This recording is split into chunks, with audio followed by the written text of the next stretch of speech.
Vamos a dar inicio a esta ponencia. Primero, en este temario vamos a tocar los siguientes puntos. ¿Cómo se debe realizar de manera adecuada una historia clínica? ¿Cuáles son los métodos del examen clínico? ¿Cómo es la semiología de la cabeza, de la cara, de la piel, semiología de los anexos cutáneos, del tejido adiposo, venoso y linfático? Vamos a hablar sobre la semiología de los anexos cutáneos, del tejido celular subcutáneo, tejido venoso y tejido linfático. A modo de introducción, es importante tener en cuenta que la clínica constituye un expediente esencial para los seres humanos, es una herramienta importante que ayuda a obtener información sobre el estado de salud del paciente, en este caso del enfermo. Pero sobre todo, chicos, que va a tener una evaluación cronológica del estado de salud del paciente. Esto es indispensable para el ejercicio del acto médico y cabe recalcar que el acto médico lo comprende tanto el médico como el paciente. La palabra semiología procede del griego, pues es esta forma de vocablos. Semeion, que significa signo, y logos, que significa estudio. Es la sensación subjetiva que narra el paciente en diferentes partes del cuerpo. Eso es la definición de lo que engloba la palabra síntoma. Pero este síntoma se desglosa en diferentes tipos, si se puede mencionar de esa manera. Síntoma general es aquel que es común a diferentes patologías de diferentes aparatos. Un ejemplo, fiebre. Fiebre podemos encontrarlo en una neumonía, en una fiebre reumática, en un absceso, etc. Un síntoma específico es aquel que es común a patologías, pero de un mismo aparato. Si yo digo del aparato respiratorio, un síntoma común, estaríamos hablando de la tos, ¿sí? Pero un síntoma patognomónico es un síntoma característico que te orienta al diagnóstico. Pero ¿qué sucede? De que el síntoma patognomónico se ha ido perdiendo, ha perdido validez durante el tiempo, porque ya se sabe que no hay un síntoma que te diga sí o sí corresponde a una enfermedad.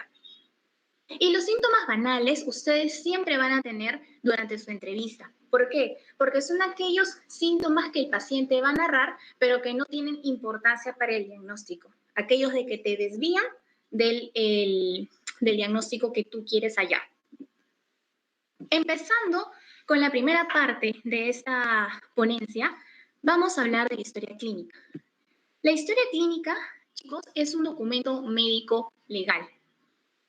En este va a estar relatada, como lo había explicado en un inicio, de forma cronológica, todos los eventos que han sucedido en el paciente, tanto desde el nacimiento hasta en caso el paciente fallezca. Por lo mismo que es un documento médico legal, tiene que ser escrito con una letra legible, una letra clara, porque este ser un documento va a servir a otros médicos y también a la familia para poder ver el diagnóstico, para orientar alguna ayuda que se le quiera dar al paciente. La relación médico-paciente es indispensable dentro de la entrevista que tiene el médico con el paciente. Es importante realizar para ello una buena anamnesis. Y la anamnesis la vas a realizar siempre y cuando establezcas una adecuada barrera de confianza con el enfermo. Es muy importante que haya un saludo de por medio, una presentación, porque el paciente va a venir angustiado, temeroso, y él va a depositar toda su confianza en ti. Entonces, si tú no estableces una adecuada barrera de confianza, el paciente no te va a relatar todos los sucesos o de repente por vergüenza te va a omitir algunos hallazgos que son importantes para el diagnóstico. Recuerda que el camino a una buena hipótesis diagnóstica es una buena anamnesis. Entonces, toda historia clínica, chicos, empieza con esto, la vista. La ectoscopía. ¿Qué es la ectoscopía? Es la primera observación que tú vas a tener con el paciente. Pero esa observación no es que me lo estoy dando 10 minutos, no. Es una observación rápida, global, ver lo más característico que te llame la atención del paciente. Como podemos ver, ectoscopía significa observar lo de afuera, ¿sí? ¿Por qué? Mediante una ectoscopía ustedes van a poder tantear, si se puede decir, el género, la edad aparente del paciente, cómo es el estado de gravedad del paciente, cuáles son los signos más destacados, cómo es el entorno de este paciente. ¿A qué me refiero? Cuando ustedes ya empiecen sus prácticas clínicas, si es que aún están en básicas o si es que ya son internos o ya son médicos, siempre cuando llega un paciente a consulta es la presentación. Doctor, buenos días o doctora, buenos días. Entonces, lo primero que tú haces es verlo. Tú ves, por ejemplo, si les llega a consulta este niñito, ustedes, ¿qué es lo primero que se les viene a la mente?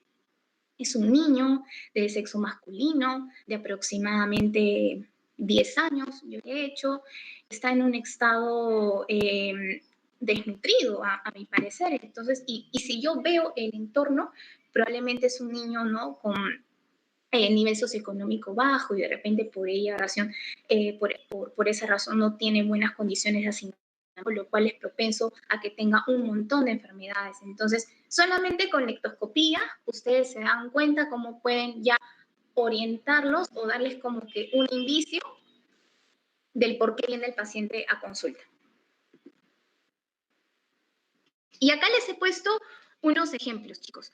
Por ejemplo, en la imagen número 1, observen a una mujer, ¿no? Obesa. Acá vemos que tiene una hepatomegalia con edema en los miembros inferiores, tiene una cianosis y una presión arterial elevada. Si ustedes ven esas características, chicos, ¿qué es lo que pensarían? Probablemente sea una insuficiencia cardíaca derecha, ¿no? O de repente si ven que llega a consulta una niña desnutrida, flaquita, y ve que está tosiendo sangre, o sea, hemoptisis, ¿qué indicio les daría? Probablemente tenga hipertensión pulmonar o en el caso, como es en el caso de Perú, que prima mucho lo que es la tuberculosis, ¿no? Lo primero que se nos vendría a la mente sería TBC. En el punto número 3, vemos de que de repente llega a consulta una señora gordita con obesidad centrípeta, con su jiba, con estrías violáceas a la hora de examinarla, que tiene atrofia muscular, encima tiene las mejillas bien rojitas, que probablemente nos esté indicando un síndrome de Cushing, ¿cierto? Entonces, ese es el punto al que yo quiero llegar. En lectoscopía, ustedes van a determinar lo que son las fases. ¿Qué son las fases? La fase es la característica típica, ¿no? Que te puede orientar a diagnóstico. Es decir, ciertas patologías van a tener una característica peculiar. Por ejemplo, existen un montón de fases. Yo les he puesto algunas. La fase cushingoide se caracteriza por ser una fase edematosa, rubicunda, roja, como es una persona cushingoide, ¿no? Con obesidad centrípeta, con la jiba, con sus estrías violáceas. Por ejemplo, en la segunda imagen observamos una fase hipertiroidea, típica expresión de miedo, exaltante,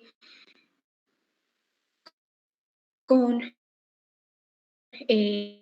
la protrusión del globo ocular, una enfermedad tiroidea, estamos hablando de un hipertiroidismo. También encontramos una fase lúpica, ¿no? Entra a consulta una mujer joven con el típico eritema malar, ¿no? Eritema en alas de mariposa. Y a eso agréguenle de que tiene el compromiso articular. Entonces ya de cajón estarían orientándolos, ¿no? A lupus. Y aquí esta imagen vemos, ¿no? Un señor con la nariz prominente, los labios engrosados, el maxilar inferior también prominente. Esto nos estaría orientando a una fascia acromegálica. La anamnesis es la indagación por medio de preguntas acerca de las características de la enfermedad y de los antecedentes del paciente. ¿Sí? Es toda la información que ustedes deben de recolectar acerca de la enfermedad. Es la parte más importante de la historia clínica. Y como les mencioné, este es un interrogatorio, pero puede ser de 3 tipos: directa, indirecta y mixta. Directa es cuando yo converso directamente, valga la redundancia, con el paciente. Le pregunto: señora, ¿cómo se llama? ¿Cuántos años tiene? ¿Desde hace cuánto tiempo presenta la enfermedad? Y la señora está en toda la capacidad para responder.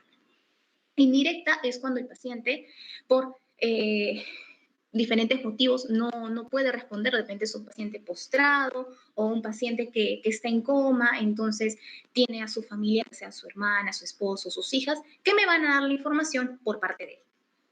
Y mixta es cuando en la entrevista participan tanto el paciente como el familiar que esté con él, siempre sea su esposo, sus hijos, etc.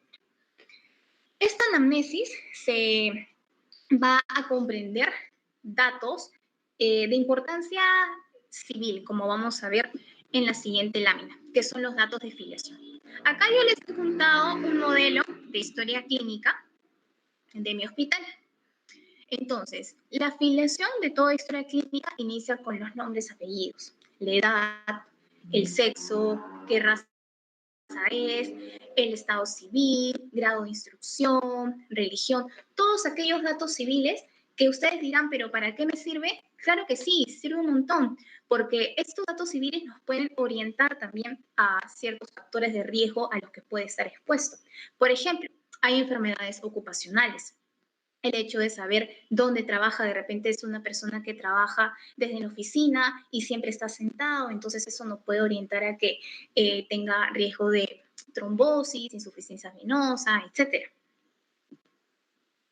La segunda parte de la anamnesis corresponde a la enfermedad actual. Aquí vamos a relatar y describir los síntomas y signos principales que observemos en el paciente. Cabe resaltar que los síntomas, chicos, es lo que el paciente me va a referir. El paciente puede decir: doctor, me duele demasiado la espalda. Y tú le dices: bueno, ok, puede que o me esté exagerando el cuadro o de verdad tenga dolor de espalda. En cambio, signo es lo que tú puedes corroborar, ¿sí? Por ejemplo, viene un niño al hospital y lo encuentras somnoliento y con ictericia. Entonces, tú ves la ictericia, tú lo estás corroborando en el momento, ¿sí? Esos son los síntomas principales.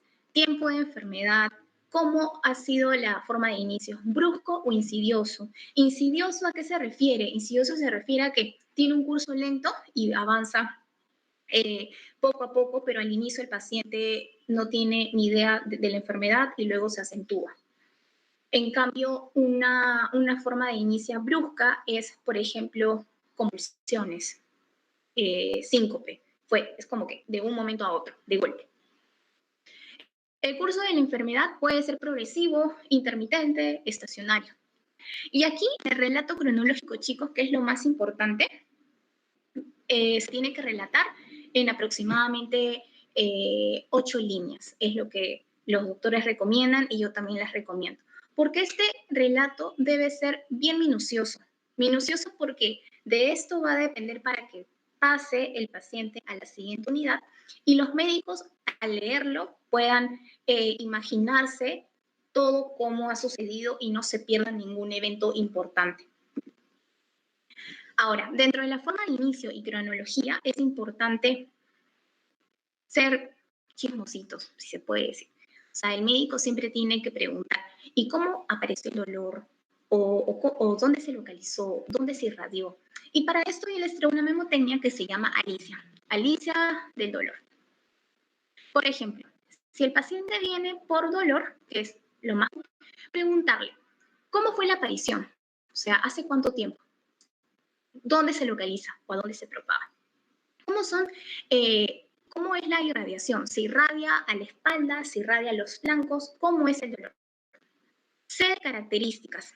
Es un dolor punzante y de intensidad. Señora, del 1 a 10, ¿cuánto le duele? Siendo 1 poco y 10 muy intenso.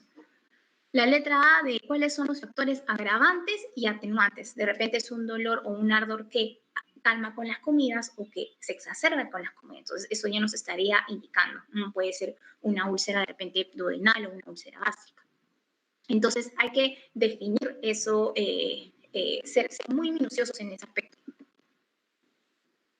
En las funciones biológicas, básicamente, vamos a describir el apetito, la sed, la orina, deposiciones, sueño y aquel cambio ponderal que haya tenido el paciente en los últimos 3 meses.